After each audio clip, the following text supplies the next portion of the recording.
Good morning बच्चों। आप सब के लिए हिंदी कक्षा के लिए स्वागत है। तो आज हम पढ़ेंगे 7वीं लेसन, साथ ही हाथ बढ़ाना। तो साथ ही हाथ बढ़ाना।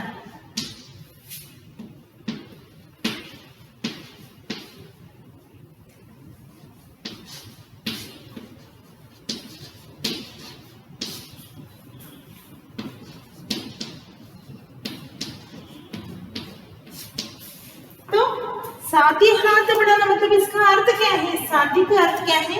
जो एक से बढ़कर ज्यादा लोग, मतलब 2 से या 3, 4, 1 के ज्यादा लोग साथी हाथ बढ़ाना। हाथ बढ़ाना मतलब क्या है? सब मिलजुल कर काम करना। जो भी कठिन काम होती है तो सब मिलकर काम करते हैं, तो यहाँ पर क्या हो जाती है? वो काम आसान हो जाती है। तो इसलिए यहाँ पर कवि हमें बताना चाहते हैं कि किस तरह इस पद को हाथ बढ़ाने से, मतलब सब मिलजुल कर रहने से, मिलजुल कर करने से क्या हो जाती है।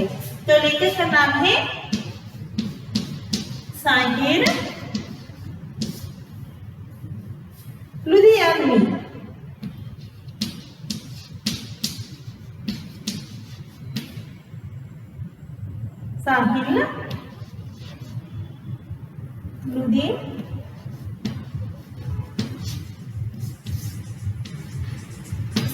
साहिर लुधियानवी। तो लेखक जो हमें समझाना चाहते हैं कि किस तरह सभी लोग मिलकर इसके हाथ मिलकर, मतलब हाथ जोड़कर। हाथ जोड़ना मतलब क्या है? एक हाथ से बदले 2-3 हाथ जोड़ना, मतलब 2-3 लोग मिलकर उस काम को करेंगे तो क्या हो जाते हैं? चट्टान भी हमें अच्छी तरह उठाने के लिए आती है। तो यहाँ पर हम पढ़ेंगे तो इसके शब्दार्थ हम आपको क्वेश्चन आंसर्स के साथ साथ व्हाट्सएप में भेज देंगे। तो आप वहाँ के कठिन शब्द को देखकर लिख लीजिए। तो हम पाठ एक बार पढ़कर बताते हैं, बाद में एक एक लाइन का सारांश समझाते चले जाते हैं। साथ ही हाथ बढ़ाना। तो इस पद के नाम को सुनकर, इन शीर्षक को देखकर आपको कैसा लगता है? आपको शायद ज्ञात होगा कि मदर इंडिया का एक पिक्चर है, वो फिल्म अवार्ड के एक पिक्चर, मतलब वो बहुत ही मशहूर हुई थी। उस पिक्चर में इस पद का उल्लेख है, इस पद का गाना है उस पिक्चर में। आप चाहो तो उसमें सुन सकते हो, चाहे हम भी आपको व्हाट्सएप में डाल देंगे, ग्रुप में डाल देंगे। एक बार सुन लीजिए तो उससे आपको आनंद मिल जाएगी। तो साथ ही हाथ बढ़ाना। साथ ही हाथ बढ़ाना। एक अकेला थक जाएगा, मिलकर बोझ उठाना। यहाँ पर बताते हैं कि साथ ही इस पद को मैं 2 पैरा पूरा पढ़कर बाद में एक एक लाइन पढ़कर उसका एक्सप्लेन करूंगी। साथ ही हाथ बढ़ाना। साथ ही हाथ बढ़ाना। एक अकेला थक जाएगा, मिलकर बोझ उठाना। तो साथ ही हाथ बढ़ाना। तो हम मेहनत वालों ने जब भी मिलकर कदम बढ़ाया, सागर ने रास्ता छोड़ा, पर्वत ने शीश झुकाया। सागर ने रास्ता छोड़ा, पर्वत ने शीश झुकाया। तो पौला दी है सीने, अपने पौला दी है बाहें। पौला दी है सीने, अपने पौला दी है बाहें। हम चाहे तो चट्टानों में पैदा कर दे राहें। हम चाहे तो चट्टानों में पैदा कर दे राहें। साथ ही हाथ बढ़ाना। साथ ही हाथ बढ़ाना। देखिए कितनी अच्छी हमें यहाँ पर अच्छे अच्छे विचार यहाँ पर मिलती हैं। तो गायक यहाँ पर शहीद जी हमें बताना चाहते हैं कि हाथ बढ़ाने से, हम 1 से 2 मिलकर कुछ करने से किस तरह सुविधा होती है, इसके बारे में जानकारी देते हैं। साथ ही हाथ बढ़ाना ಹೇಳ್ತಿದ್ದಾನೆ ಇಲ್ಲಿ, ನೀವು ಜೊತೆಗೂಡಿ ಕೆಲಸ ಮಾಡ್ರಿ, ಒಬ್ಬರಿಗೊಬ್ರು ಸಹಾಯ ಮಾಡ್ಕೊಂಡು ನೀವು ಕೆಲಸ ಮಾಡ್ರಿ. ಅಂದ್ರೆ ನಾವು ಒಬ್ಬನೇ ಇಲ್ಲಿ ನೋಡ್ರಿ, ಒಂದ್ ಮನೆ ಒಳಗಂತ 2, 3 ಜನ 4 ಜನ ಇರ್ತಾರೆ. ಇವಾಗ ಎಲ್ಲ ಹೆಂಗ್ ಆಗಿದ್ದಾರೆ ಅಂದ್ರೆ ಎಲ್ಲಾ ಕೂಡಿ ಇರ್ತಕ್ಕಂತ ಒಂದು ಜೀವನ ಪರಿಸ್ಥಿತಿ ಕಡಿಮೆ ಆಗಿದೆ. ಎಲ್ಲರೂ ಕೂಡ ತಾವು ಒಬ್ಬರೊಬ್ಬರ ಮಾಡ್ಲಿಕ್ಕೆ ಪ್ರಯತ್ನ ಮಾಡ್ತಿದ್ದಾರೆ. ಎಲ್ಲೋ ತಾವು ಒಬ್ಬೊಬ್ಬರೇ ಇದ್ದವರು ಕೂಡಿರ್ಲಿಕ್ಕೆ ಇಚ್ಛಿಸ್ತಾರೆ, ಆದ್ರೆ ಎಲ್ಲರೂ ಸೇರಿ ಇರೋರು ಬೇರೆ ಆಗ್ಲಿಕ್ಕೆ ಇಚ್ಛೆ ಮಾಡ್ತಾರೆ. ಇಲ್ಲ ಆದ್ರೆ ಲೇಖಕ ಕವಿ ಹೇಳ್ತಿದ್ದಾರೆ, ಸಾಥಿ ಹಾತ್ ಬಡಾನ ಜೋ ಬಿ ಹಮಾರ ಸಾಥ್ ಹೋ, ಯಾರು ನೀವು ನನ್ನ ಜೊತೆಗಿದ್ದಿರ್ಲ ನಾವ್ ಎಲ್ರೂ ಸೇರಿಸಿ ಹೋಗೋಣ, ಒಂಟಿ ಜೀವನ ಮಾಡೋದ್ ಬೇಡ, ಎಲ್ರೂ ಸೇರಿ ಜೀವನ ಮಾಡೋಣ. ಏಕ್ ಅಕೇಲಾ ತಕ್ ಜಾಯೇಗ, ಅಂದ್ರೆ ಒಬ್ಬನೇ ಇದ್ರೆ ನಿಮ್ಗೆ ಏನಾಗ್ತೈತಿ, ತಗ್ ಜಾನ ಮತ್ಲಬ್ हैरान ಆಗ್ತೀರಿ. सो एक अकेला तक जाएगा मिलकर बोझ उठाना. ನೋಡ್ರಿ, ಒಂದು ದೊಡ್ಡ ಬುಟ್ಟಿ ಇರ್ತೈತಿ ಮನೆಯೊಳಗೆ, ಯಾರಾದ್ರೂ ತರಕಾರಿ ಮಾಡ್ಲಿಕ್ಕೆ ಬಂದ್ರೆ ಅಂದ್ರೆ ಸೊ ಅದು ಬುಟ್ಟಿನೂ ಕೂಡ ಅವ್ರು ಹೇಳ್ತಾರೆ ಭಾರ ಬಾಳ ಐತಿ ಇಳಿಸ್ಕೊಳ್ರಿ ಅಂತ ಹೇಳ್ತಾರೆ. ಅಂದ್ರೆ ಬುಟ್ಟಿನ ಕೆಳಗಿಳಿಬೇಕಾದ್ರೆ ಬೇರೆಯವರ ಸಹಾಯ ಬೇಡ್ತಾಳೆ. ಹೌದಾ? ಅಂದ್ರೆ ತನ್ನ ಜೊತೆಗೆ ಬೇರೆಯವರು ಸಹಾಯ ಮಾಡಿದಾಗ ಎಷ್ಟು ಹಗುರವಾಗಿ ಕೆಲಸ ಆಗತ್ತೆ, ಅಂದ್ರೆ ಎಷ್ಟು ಆರಾಮಾಗಿ ಕೆಳಗಡೆ ಇಡ್ತಾಳೆ. ಆ ಎಲ್ರಿಗೆ ತರಕಾರಿ ಕೊಟ್ಟ ನಂತರ ಮತ್ತೆ ನನಗ ಅದು ಬುಟ್ಟಿನ ಏನ್ ಮಾಡ್ತಾರ, ಕೊಡ್ರಿ ಹೊಲಸ್ರಿ ಅಂತ ಹೇಳ್ತಾಳೆ. ಅಂದ್ರೆ ಬುಟ್ಟಿ ಎತ್ಕೊಳಿಕ್ಕೆ ಸಹಾಯ ಮಾಡ್ರಿ ಅಂತ ಹೇಳ್ತಾಳೆ. ಸೊ ಆ ಟೈಮ್ನಾಗ ಅದು ಬುಟ್ಟಿ ಎತ್ತಲಿಕ್ಕೆ ನಾವು ಯಾರಾದ್ರೂ ಸಹಾಯ ಮಾಡಿದಾಗ ಎಷ್ಟು ಆರಾಮಾಗಿ ತಲೆ ಮೇಲೆ ಹೊತ್ಕೊಂತಾಳೆ. ಅದರ ಅರ್ಥ ಏನ್ರಿ ಅಂದ್ರೆ ಒಬ್ಬರ ಜೊತೆಗೆ ಇನ್ನೊಬ್ಬರ ಸಹಾಯ ಮಾಡಿದಾಗ, ಒಬ್ಬರ ಜೊತೆಗೆ ಇನ್ನೊಬ್ರು ಸೇರಿ ಕೆಲಸ ಮಾಡಿದಾಗ ಆ ಕೆಲಸ ಎಷ್ಟು ಹಗರ ಆಗತ್ತೆ ಅಂತಂದ್ರೆ ನಾವು ಆರಾಮಾಗಿ ಆ ಕೆಲಸವನ್ನ ಮಾಡ್ಬೋದು. ಒಬ್ಬರಿಗೆ ಅಂತಂದ್ರೆ ಅದು ಭಾರ ಆಗತ್ತೆ, ಅದು ವಜ್ಜ ಆಗತ್ತೆ. ಅದೇ ನೋಡ್ರಿ, ಅದು ಕೈಪಲ್ಲೆ ಬುಟ್ಟಿ ಅವಳು ಒಬ್ಬಳಿಗೆನೆ ಎದ್ದಿದ್ದು ಕೆಳಗಡೆ ಇಳೋದು ಅಥವಾ ಕೆಳಗಡೆ ಅಂದ್ರೆ ಮೇಲ್ಗಡೆ ಇಟ್ಕೊಳ್ಳೋದು ಅಂತಂದ್ರೆ ಎಷ್ಟು ಕಷ್ಟ ಆಗ್ತಿತ್ತು. यहाँ पर कवि हमें वही समझाना चाहते हैं कि अकेला एक अकेला तक जाएगा, एक अकेला तुम तक जाओगी, तो तुम्हें क्या करना है, सभी के साथ मिलजुल कर रहा है और जो भी काम होता है सभी को साथ मिलकर करना है. इससे क्या हो जाते हैं, बोझ कम हो जाते हैं. तो जो भी बोझ होता है वो कम हो जाते हैं. तो इसमें बताते हैं कि मिलकर बोझ उठाना, जो भी हमारे ऊपर बोझ होती है तो उसको उठाने से क्या हो जाते हैं, सब मिलकर उठाने से क्या हो जाते हैं, वो कम हो जाते हैं. और साथ ही हाथ बढ़ाना, यहाँ पर साथी को हाथ बढ़ाने के लिए कहते हैं. हम मेहनत वालों ने जब भी मिलकर कदम बढ़ाया, देखिए कितनी अर्थ है यहाँ पर.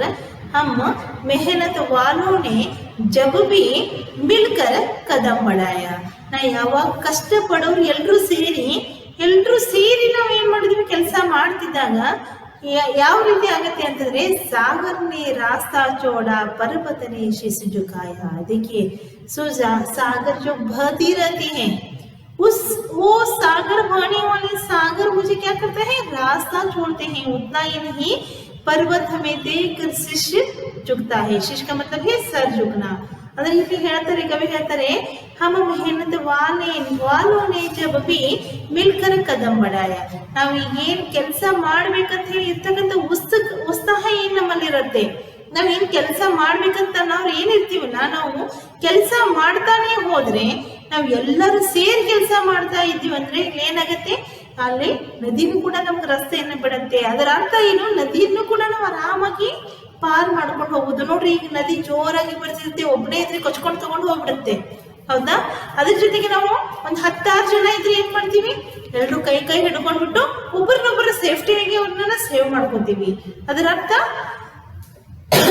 ಇಲ್ಲಿ ಒಬ್ಬರ ಜೊತೆಗೆ ಎಲ್ರನ್ನೂ ಶಕ್ತಿಯಲ್ಲಿ ಕೂಡಿದಾಗ ಏನಾಗುತ್ತೆ, ಇಲ್ಲಿ ಆ ಶಕ್ತಿ ನಮಗ ಹೆಚ್ಚಾಗತ್ತೆ. ಇಲ್ಲಿ ನೀವು ಕೂಡ ಒಂದು ಕಥೆಯನ್ನ ಕೇಳಿರ್ಬೋದು, ಚೆನ್ನಾಗಿದ್ದಾಗಿದ್ದ ಒಂದು ಕಥೆ. ಅಜ್ಜ ಮನೆಯೊಳಗೆ ಅಜ್ಜ ಅಜ್ಜಿ ಇದ್ರೆ ಹೇಳ್ತಾ ಇರ್ತಾರೆ, ಒಂದು ಸ್ಟಿಕ್ಕರ್ ನಿಮ್ ಕೈ ಒಳಗೆ ಕೊಟ್ಟಾಗ ಏನ್ ಮಾಡ್ತಾರೆ ಅವರು, ಆ ಸ್ಟಿಕ್ಕರ್ನ ಕೊಟ್ಬಿಟ್ಟು ಮುರಿ ಅಂತ ಹೇಳ್ತಾರೆ. ನಿಮ್ಗೆ ಮುರಿದಾಗ ಒಂದೇ ಸ್ಟಿಕ್ ಕೊಟ್ಟಾಗ ನಿಮ್ಗೆ ಏನಾಗ್ತೈತಿ, ಆಸಾನ್ ಸೇವಿಸ್ಕೊತ ಓಡ್ದೈತಿ. ನೀವು ಅದನ್ನ ಸರಳವಾಗಿ ನೀವೇನ್ ಮಾಡ್ತೀರಿ, ಮುರಿದು ಹಾಕ್ಬಿಡ್ತೀರಿ. ಆ ಒಂದು ಸಣ್ಣ ತುಂಡ ಅಥವಾ ಒಂದು ಸಣ್ಣ ಕಟ್ಟಿಗೆಯನ್ನ ಕೊಟ್ಟಾಗ ಅದನ್ನ ಮುರಿದು ಹಾಕ್ತೀರಿ.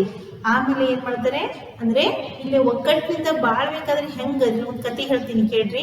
ಒಂದು ಮನೆಯಲ್ಲಿ ಒಂದು ಅಜ್ಜ ಅಜ್ಜಿ ಇದ್ರು. ಸೊ ಒಂದು 4 ಜನ ಅಣ್ತಂಬ್ರಿದ್ರು. ಅಣ್ತಂಬ್ರಿಗೆ ಹಿಂಗೆ ಹೊಲದ ವಿಷಯ ಅಥವಾ ಇಂಥದ ಏನೋ ಒಂದು ಮನೆಯೊಳಗೆ ವಿಷಯ ಬಂದಾಗ ಜಗಳ ಪ್ರಾರಂಭ ಆಯ್ತು. ಜಗಳ ಪ್ರಾರಂಭ ಆದಾಗ ಇದು ಸೊಲ್ಯೂಷನ್ ಸಿಗ್ಲಿಲ್ಲ. ಏನ್ ಮಾಡ್ಬೇಕು ಇವಾಗ? ಬೇರೆಯವ್ರಿಗೆ ಹೇಳಿದ್ರು ಕೂಡ ಎಲ್ಲರೂ ತಮ್ಮದೇ ಆದ ಒಂದು ಇದನ್ನ ಹೇಳ್ತಾರೆ, ನಂದು ಶ್ರೇಷ್ಠ. ಬೇರೆಯವ್ರದ್ದೇನೆ ಒಂದು ಏನ್ ಹೇಳ್ತಾರೆ, ದೋಷ ಹೇಳ್ತಾರೆ, ತಮ್ಮ ದೋಷ ಯಾರು ಹೇಳಂಗಿಲ್ಲ. ಅವಾಗ ಯಾರಿಗೆ ನಾವು ಏನ್ ಮಾಡಿದ್ರು ಕೂಡ ಇಲ್ಲಿ ಏನಾಕೈತಿ, ಸೊಲ್ಯೂಷನ್ ಸಿಗಂಗಿಲ್ಲ. ಅವಾಗ ಅಜ್ಜ ಒಂದು ಪ್ಲಾನ್ ಹಾಕ್ತಾರೆ, ಏನ್ ಮಾಡ್ತಾರೆ, ಒಂದು ಕಟ್ಟಿಗೆಯನ್ನ ಎಲ್ರ ಹತ್ರ ಕೊಟ್ಬಿಡ್ತಾರೆ. ಎಲ್ರಿಗೂ ಮುರ್ಲಿಕ್ಕೆ ಹೇಳಿದಾಗ ಇಷ್ಟು ಕಟ್ಟಿಗೆ ಮುರಿತಾರೆ, ಸರಳವಾಗಿ ಅದನ್ನು ಮುರಿದು ಹಾಕ್ಬಿಡ್ತಾರೆ. ಅವಾಗ ಅವ್ರ ಅಜ್ಜ ಇರ್ತಕ್ಕಂಥ ಏನ್ ಹೇಳ್ತಾರೆ, ಅವ್ರ ಏನ್ ಅಜ್ಜ ಇರ್ತಾರಲ್ಲ, ಅವನು ಒಂದು ಕಟ್ಟಿಗೆ ಇರ್ತಕ್ಕಂಥದ್ದು ಅದೇನ್ ಮುಂಚೆ ಕೊಟ್ಟಿದ್ರಲ್ಲ, 4 ಜನಕ್ಕೆ 4 ಕಟ್ಟಿಗೆಯನ್ನು ಕೊಟ್ಟಿದ್ರಲ್ಲ, ಅಂತ ಕಟ್ಟಿಗೆದೇನೆ ಒಂದು ಬಂಡಲ್ ಮಾಡ್ತಾನೆ. ಅಂದ್ರೆ ಆ 4 ಕಟ್ಟಿಗೆ ಸೇರಿದಿರೋದನ್ನ ಒಂದು ಬಂಡಲ್ ಮಾಡ್ತಾನೆ. ಅಂದ್ರೆ ಮುಂಚೆ ಒಬ್ಬೊಬ್ಬರಿಗೆ ಒಂದೊಂದು ಕಟ್ಟಿಗೆಯನ್ನ ಕೊಟ್ಟಿದ್ದನ್ನ 4 ಕಟ್ಟಿಗೆ ಸೇರಿದ ಒಂದು ಬಂಡಲ್ ಮಾಡ್ತಾನೆ. ಸೊ ಹಿಂಗಿರ್ತಕ್ಕಂಥ ಈ ಬಂಡಲ್ ಅನ್ನ ಏನ್ ಮಾಡ್ತಾನ, ಕಟ್ತಾನೆ ಅವನ ಅಜ್ಜ. 4 ಕಟ್ಟಿಗೆ ಸೇರಿಸಿ ಒಂದು ಬಂಡಲ್ ಅನ್ನ ಕಟ್ತಾನೆ. ಕಟ್ಟಿದ ತಕ್ಷಣ ಆ ತರ 4 ಕಟ್ಟಿಗೆಯನ್ನ ಕಟ್ಟಿದಂತ 4 ಬಂಡಲ್ ಅನ್ನ ಏನ್ ಮಾಡ್ತಾನೆ, 4 ಜನಕ್ಕೆಲ್ಲ ಕೊಡಕ್ಕೆ ಪ್ರಯತ್ನ ಮಾಡ್ತಾನೆ. ಕೊಟ್ಟ ತಕ್ಷಣ ಏನಾಗತ್ತೆ, ಇದನ್ನು ಮುರಿರಿ ಅಂತ ಹೇಳ್ತಾರೆ. ಅದು ಮುರಿಬೇಕಾದ್ರೆ ಅವ್ರಿಗೆ ಎಷ್ಟು ಕಷ್ಟನೂ ಆಗತ್ತೆ, ಆಮೇಲೆ ಕಟ್ಟಿಗೆನೂ ಕೂಡ ಮುರಿಯಲ್ಲ.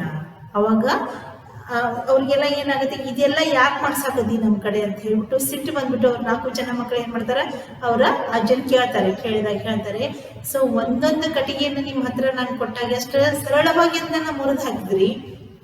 ಈಗ 4 ಇರ್ತಕ್ಕಂಥ 4 ನೀವು 4 ಜನ ಆದ್ರೆ 4 ಕಟ್ಟಿಗೆಗಳಿದ್ದಂಗೆ 4 ಕಟ್ಟಿಗೆ ನಾವು ಒಬ್ಬನ ಕೈ ಹತ್ರ ಕೊಟ್ಟಾಗ ಮುರ್ಲಿಕ್ಕೆ ನಿಮ್ಗೆ ಸಾಧ್ಯ ಆಗ್ಲಿಲ್ಲ. ಅದರ ಅರ್ಥ ಏನು, ನೀವೆಲ್ಲರೂ ಸೇರಿ ಇದ್ದಾಗ ನಿಮ್ಮಲ್ಲಿ ಬಲ ಹೆಚ್ಚಿರತ್ತೆ, ಒಗ್ಗಟ್ಟು ಹೆಚ್ಚಿರತ್ತೆ. ಬೇರೆಯವರು ನಿಮ್ಮನ್ನ ಏನ್ ಮಾಡ್ತಾರ, ನಿಮ್ಮ ಮಧ್ಯ ಪ್ರವೇಶ ಮಾಡಲ್ಲ. ನಿಮ್ಮಲ್ಲಿ ಒಗ್ಗಟ್ಟು ಜಾಸ್ತಿ ಇರೋದ್ರಿಂದ ಯಾರು ಪ್ರವೇಶ ಮಾಡಲ್ಲ. ನಿಮ್ಗೆ ಇನ್ನೂ ಬೆಳವಣಿಗೆ ಹೆಚ್ಚಾಗತ್ತೆ, ಆಮೇಲೆ ಇರ್ತಕ್ಕಂಥ ಕೆಲಸ ಕಡಿಮೆ ಆಗತ್ತೆ ಅಂತ ಹೇಳ್ತಾನೆ. ಆದ್ರೆ ಇಲ್ಲೇ ಮಕ್ಕಳು ಅವಾಗ ಕಟ್ಟಿಗೆಯಿಂದ ಪಾಠ ಕಲಿತು ತಾವು ಎಲ್ರು ಒಗ್ಗಟ್ಟಾಗಿ ಇರಲು ಪ್ರಾರಂಭ ಮಾಡ್ತಾರೆ. ಈಗ ನೋಡ್ರಿ, ಫಾರ್ ಎಕ್ಸಾಂಪಲ್ ನಮ್ಮಲ್ಲಿ ಇತ್ತು ನೋಡ್ರಿ ಮನೆಯೊಳಗೆ ಎಲ್ರು ಬೇರೆ ಆದ್ರೆ ಒಂದು ಮದ್ವೆಗೆ ಹೋಗ್ಬೇಕಾದ್ರೆ 4 ಮನೆಯವರು ಸೇರೇ ಹೋಗ್ಬೇಕು. ಮುಂಚೆ 4 ಜನ ನಾವು ಮನೆಯೊಳಗಿದ್ರೆ ಅದೇ ಒಂದು ಮದ್ವೆಗೆ ಒಬ್ಬನೇ ಹೋಗ್ಬಿಟ್ಟು ಮುಗಿಸ್ಕೊಂಡು ಬರ್ಬೋದು. ಅದರ ಅರ್ಥ ನೋಡ್ರಿ, ಎಷ್ಟು ಇಲ್ಲಿ ಆರ್ಥಿಕವಾಗಿನೂ ನಾವು ಎಷ್ಟು ಖರ್ಚಾಗತ್ತೆ, ನಮ್ದು ಸಾಮಾಜಿಕವಾಗಿನೂ ನಮ್ದೆಲ್ಲ ಸಮಯನೂ ಎಷ್ಟು ವ್ಯರ್ಥ ಆಗತ್ತೆ. ಒಂದೇ ಮದ್ವೆಗೆ ಬೇರೆ ಬೇರೆ ನಾವು ಮನೆಯಲ್ಲಿ 4 ಜನ ಅಂತಂದಿದ್ದವ್ರು ಬೇರೆ ಬೇರೆ ಆದಾಗ ಏನಾಗತ್ತೆ, 4 ಜನಗೂ ಅವ್ರು ಇನ್ವಿಟೇಷನ್ ಕೊಡ್ತಾರೆ. ಸೊ 4 ಜನನು ಸಪ್ರೇಟ್ ಆಗಿ ನಾವು ಏನ್ ಮಾಡ್ಬೇಕು, ಹೋಗಿ ಆ ಕಾರ್ಯಕ್ರಮವನ್ನ ಹಾಜರಾಗಬೇಕು. ಅದೇ ನಾವು ಒಂದು ಕೂಡಿ ಫ್ಯಾಮಿಲಿ ಅಂತ ಏನು, ಈ ಕೂಡಿ ಇದ್ದಾಗ ಏನಾಗತ್ತೆ, ಒಬ್ರು ಮನೆಯಿಂದ ಒಬ್ರು ಯಾರಾದ್ರೂ ಹೋಗ್ಬಂದ್ರೆ ಮುಗಿದೋಗ್ತೈತಿ. ಅಂದ್ರೆ ಎಷ್ಟು ನೋಡ್ರಿ, ಸಮಯ ಉಳುತ್ತೆ, ಹಣ ಉಳುತ್ತೆ, ಎಷ್ಟೆಲ್ಲ ನಮ್ದು ವ್ಯರ್ಥ ಆಗೋದನ್ನ ನಾವು ಕಡಿಮೆ ಮಾಡ್ಕೋತೀವಿ. ಆದ್ರೆ ಅದಕ್ಕಿಂತ ಹೆಚ್ಚಾಗಿ ಪ್ರೀತಿ ವಿಶ್ವಾಸ ಅನ್ನೋದು ದೊಡ್ಡದು. ಈ ಪಾಠದಲ್ಲಿ ಕೂಡ ಅಷ್ಟೇ ಹೇಳ್ತಾರೆ ಕವಿ, यहाँ पर बताना चाहते हैं कि सभी को मिलजुल कर रहना चाहिए, जो भी हमारा ಸಬ್ಕ ಹಮಾರ. ಅಂದ್ರೆ ನಮ್ದು ಎಲ್ರನ್ನೂ ಕೂಡ ನಾವೇನ್ ಮಾಡ್ಬೇಕು, ಒಂದೇ ರೀತಿ ನೋಡ್ತಾ ಮುಂದೆ ನಾವೇನ್ ಮಾಡ್ಬೇಕು, ಹೋಗ್ಬೇಕು. इस तरह हम सब मिलेंगे तो यहाँ पर क्या हो जाती है, सागर भी रास्ता छोड़ देती है. ಅಂದ್ರೆ ಅಂತ ದೊಡ್ಡ ಸಾಗರ ಬಂದ್ರೂ ಕೂಡ ನಮಗೆ ಏನಾಗುತ್ತೆ, ಅದನ್ನ ಪಾರ್ ಮಾಡ್ಲಿಕ್ಕೆ ನಮಗೆ ಸರಳ ಆಗತ್ತೆ. ಅಂದ್ರೆ ಇಲ್ಲಿ ಒಬ್ಬೊಬ್ರು ಇದ್ರೆ ಏನಾಗತ್ತೀರಿ, ಕೊಚ್ಕೊಂಡು ಹೋಗ್ಬಿಡ್ತೀವಿ. ಅದರಂತ ನದಿ ನಮಗ ದಾರಿ ಬಿಡಲ್ಲ, ನೀರು ಎಲ್ಲ ಸರ್ಕೊಂಡ್ಬಿಟ್ಟು ದಾರಿ ಬಿಡಲ್ಲ. ಅದರಂತ ಅಂದ್ರೆ ಏನು, ಆ ನದಿಯನ್ನ ನಾವು ಬಹಳ ಜನ ಇದ್ರೆ ಈಸಿ ದಡ ಸೇರ್ತೀವಿ. ಅಷ್ಟೇ ಅಲ್ಲದೆ ಪರ್ವತನ್ನು ಕೂಡ ನಮ್ಗೆ ನೋಡ್ಬಿಟ್ಟು तली कड़क मारते हैं। पर्वत भी क्या करते हैं, शीश झुकाते हैं। पर्वत हमें देखकर अपना शीश को झुका देते हैं। तो फौलादी है सीने अपने फौलादी है बाहे। फौಲಾದ मतलब ಗರ್ವದಿಂದ ನಾವು ಹೇಳಬೇಕು, ಎಲ್ಲರೂ ಒಂದಂತ ಹೇಳಬೇಕು. ಗರ್ವದಿಂದ ಫೌಲಾದಿ मतलब सीना चौड़ा करना। ಇದೇ ಎರಡು ಪಟ್ಟ ಅಂದ್ರೆ ಇದೇ ವಿಷಯ ಅಂತ ನೋಡಿ ಪ್ರೌಡ್ ಫೀಲ್ ಮಾಡ್ಕೊಳ್ಳೋದು. ಸೊ फौलादी है सीने अपने फौलादी है बाहे हम चाहे तो चट्टानों में पैदा कर दे राहे। देखिए नम्द ಯಾವ ರೀತಿ हमारा सीना भी क्या हो जाती है, चौड़ा हो जाती है, उसके साथ साथ हमारे बाहें भी क्या हो जाती है, चौड़ा। मतलब नम्द रट्टेಗೂ ಕೂಡ ಬಲ ಜಾಸ್ತಿ ಬರುತ್ತೆ। हाँ हमारे सीने में क्या है, चौड़ा हो जाती, मतलब क्या है हमें ಧೈರ್ಯನೂ ಕೂಡ ಏನಿರುತ್ತೆ ಜಾಸ್ತಿ ಆಗಿರುತ್ತೆ। ಅಂದ್ರೆ ಒಬ್ಬರ ಜೊತೆಗೆ ಇನ್ನೊಬ್ಬರ ಜೊತೆಗೆ ಇದ್ದಾಗ ಧೈರ್ಯ ಇನ್ನೂ ಹೆಚ್ಚಾಗುತ್ತೆ। ಅಷ್ಟೇ ಅಲ್ಲದೆ ನಮ್ಮ ಕೈಗಳನ್ನು ಕೂಡ ಬಲಕ್ಕೆ ಅಂದ್ರೆ ಕೈ ರಟ್ಟಿಗೆ ಕೂಡ ಶಕ್ತಿ ಬರುತ್ತೆ. ಶಕ್ತಿ ಬಂದಾಗ ನಾವೇನ್ ಮಾಡ್ತೀವಿ, ಹಮ್ ಚಾಹೆ ತೋ ಚಟ್ಟಾನೋ ಮೇ ಪೈದಾ ಕರ್ ದೇ ರಾಹಿ. ಚಟ್ಟಾನೋ ಅಂದ್ರೆ ದೊಡ್ಡ ದೊಡ್ಡ ಕಲ್ಲು ಮರಗಳು ಇರ್ತಕ್ಕಂಥ, ಕಲ್ಲು ಗುಡ್ಡಗಳು ಇರ್ತಕ್ಕಂಥ ಆ ರಸ್ತೆ ಒಳಗೂ ಕೂಡ ನಾವೇನ್ ಮಾಡ್ತೀವಿ, ಪೈದಾ ಕರ್ ದೇ ರಾಹಿ ಮತ್ಲಬ್ ರಾಸ್ತಾ. ಆ ರಸ್ತೆಯನ್ನ ನಾವೇನ್ ಮಾಡ್ತೀವಿ, ಮಾಡ್ಬೋದು. ನಾವು ಜೊತೆಗೆ ಎಲ್ಲರೂ ಸೇರಿ ಇದ್ರೆ, ಎಲ್ಲರ ಜೊತೆಗಿದ್ರೆ ಏನಾಗುತ್ತೆ, ನಮ್ಮ ರಟ್ಟಿಗೂ ಕೂಡ ಏನಾಗುತ್ತೆ, ಬಲ ಬರುತ್ತೆ, ಶಕ್ತಿ ಬರುತ್ತೆ, ಮತ್ತೆ ನಮ್ಗೆ धैर्य ಹೆಚ್ಚಿರುತ್ತೆ. इस तरह हमें समझाते भी बताते हैं कि पर्वतों में मतलब चट्टानों में भी हमें रास्ता बनाने के लिए क्या नहीं होती, मुश्किल नहीं होती, सरल हो जाती है। चट्टान मतलब क्या है, बड़ा बड़ा पत्थर होता है, उसमें भी हम क्या करते हैं, सारे लोग मिलकर उसको क्या करते हैं, राह बनाते हैं। तो हम साथ ही हाथ बढ़ाना, तुम मेरे साथ हाथ बढ़ाओगे तो हमें क्या हो जाएगी, इस सारे मुश्किल काम भी हमें आसान बन जाते हैं। मेहनत अपने लेख की रेखा, मेहनत से क्या डरना, कल गौरों की खातिर की आज अपनी खातिर करना। अपना दुख भी एक है साथी अपना सुख भी एक, अपनी मंजिल सच की मंजिल अपना रास्ता नेक, साथ ही हाथ बढ़ाना।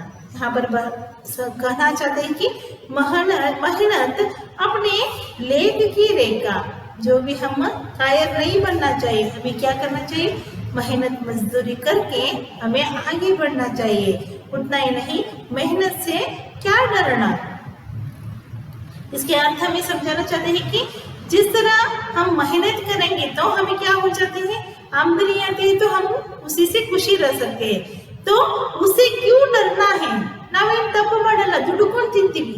ದುಡಿಯೋದಂದ್ರೆ ನಿಷ್ಠೆಗೆ ದುಡಿತಾ ಇರ್ತೀವಿ, ದುಡುಕೊಂಡು ತಿಂತೀವಿ ಅಂದಮೇಲೆ ಯಾರಿಗೆ ಯಾಕೆ ಹೆದರುದು, क्यों डरना है, हम तो चोरी नहीं करते, हम तो डकैती नहीं करते, पाप का कार्य तो नहीं कर रहे, हम अपने आप को मेहनत से वहां पर क्या कर रहे हैं, ದುಡಿದು ನಾವು ದುಡ್ಡನ್ನು ತಗೊಂಡು ನಮ್ಮನ್ನ ನಾವು ಏನ್ ಮಾಡ್ತೀವಿ, ಖುಷಿ ಇಟ್ಕೊಳ್ಳೋಕೆ ಪ್ರಯತ್ನ ಮಾಡ್ತೀವಿ. किसी से क्यों डरना है, हमें हमारे काम खुद से करके आगे बढ़ना है। कल गैरों की खातिर की आज अपनी खातिर करना है। पहले तो हम दूसरों को बहुत ही खातिर करते थे, खातिर करना मतलब उसको आदर करते थे, उसको सम्मान करते थे, उसको देखते थे। तो अब हमको अपने आप को देखना है, अपने आप को देखकर खातिर करना है। तो अपना दुख भी एक है साथी अपना सुख भी एक। देखिए सबको ही दुख होता है, सभी को भी दुखी के साथ साथ संतोष भी होते हैं। यहाँ पर दुख और सुख के बारे में बताते हैं कि सभी को एक तरफ दुख होता ही रहता है, लेकिन उसी के साथ साथ सुख भी हमें रहता है। तो उन दुखों में हमें क्या करना है, सभी के साथ देना है। हम सबको दुखों में सबको साथ देना है। दूसरों को दुख देकर हम हंसना नहीं है, हमें हंसकर उसका मजाक उड़ाना नहीं है। तो हमें क्या करना है, उस दुख में हमें शामिल हो गई तो उस दुख की वो कमी महसूस हो जाएंगे। ಯಾರಿಗಾದ್ರೂ ದುಃಖ ಇದೆ ಅಂತಂದ್ರೆ ಅವಾಗ ನಾವು ಅವ್ರಿಗೆಲ್ಲ ಏನ್ ಮಾಡ್ಬೇಕು, ಸಹಾಯ ಮಾಡಬೇಕು. ಅವ್ರಿಗೆ ಅದನ್ನ ಅಣಕ ಮಾಡಿ ಅವ್ರಿಗೆ ನಾವು ಏನ್ ಮಾಡಬಾರ್ದು, ಚುಚ್ಚು ಅಂತ ಮಾತು ಹೇಳಬಾರ್ದು. ಕ್ಯೂಕಿ ಕಭಿ ತೋ ಕಭಿ ಉಸ್ಕೆ ಜೀವನ में ಸುಖ ಆएगा, ಅಂದ್ರೆ ಒಂದಿಲ್ಲ ಒಂದಿನ ಅವ್ನ ಜೀವನದಲ್ಲಿ ಮತ್ತೆ ಸುಖ ಬರತೈತಿ. ಅವ್ರದ್ದು ಸಂತೋಷದಿಂದ ಇದ್ದೇ ಇರ್ತಾರೆ. ಆ ಟೈಮಿನಾಗ ಅವರು ನಮ್ಮನ್ನ ನೋಡಿ ನಾವು ಅಂತ ಆಗಬಾರ್ದು. ಸೊ ಯಾವ ಟೈಮ್ನಾಗ ಯಾರಿಗೆ ಏನ್ ಬರುತ್ತೆ ಅಂತ ಗೊತ್ತಿರಂಗಿಲ್ಲ, ಅದ್ರ ದುಃಖ ಬಂದೈತೆ ಅಂದ್ರೆ ಸುಖನೂ ಕೂಡ ಬಂದೇ ಬಂದೈತಿ. ಅದನ್ನ ನಾವು ಎಚ್ಚರದಲ್ಲಿ ಇಟ್ಕೋಬೇಕು. तो अपनी मंजिल सच की मंजिल अपना रास्ता नेक साथ ही हाथ बढ़ाना। देखिए अपना तो मंजिल किस तरह का मंजिल है, सच का मंजिल है। हाँ, ನಾವು ನಿಷ್ಠೆಯಲ್ಲಿ ಕೆಲಸ ಮಾಡೋರು, ನಾವು ಬೆವರು ಸುರಿಸಿ ದುಡಿಯೋರು ಅಂತಂದಿಂದ ನಾವು ನಿಜವಾದಂಥ ಮೋಸ ಮಾಡೋರಲ್ಲ ಅಂತಂದಾಗ ನಮ್ದು ರಸ್ತೆ ಹೆಂಗಿದೆ, ನಮ್ದು ಹೋಗ್ತಕ್ಕಂಥ ಮಾರ್ಗ ಹೆಂಗಿದೆ, ನೇಕ್ ಆಗಿದೆ ಅಂದ್ರೆ ನಮ್ದು ಒಳ್ಳೆಯತನದಿದೆ. ಸೊ ಕ್ಯೂ ಡರ್ನಾ ಹೇ ಹमें, हम तो अच्छे अपनी मेहनत करके अपना पेट पालते हैं, तो किसी से क्यों डरना है। हम तो पाप नहीं करते, चोरी डकैती नहीं करते, किसी को हम मारना पीटना या हाँ पैसे चोरी करना तो नहीं करते।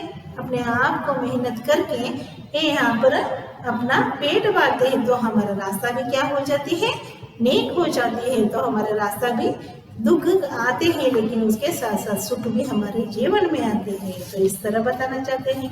तो उसके साथ साथ कवि यहाँ पर बताते हैं कि एक से एक मिले तो खतरा बन जाता है दरिया। देखिए एक के साथ हम एक और मिलेंगे तो यहाँ पर कतरा मतलब जो भी रास्ता मुश्किल रास्ता होता है वो तो आसान बन जाती है, दरिया बनना मतलब वो रास्ता सरल हो जाती है। एक से एक मिले तो जर्रा बन जाता है शहरा। तो यहाँ पर एक से एक मिले तो जर्रा मतलब हमें ये जो भी रास्ता है वो एक से एक हम सब मिल गए तो लंबा रास्ता भी क्या हो जाती है, एकदम से कम हो जाती है।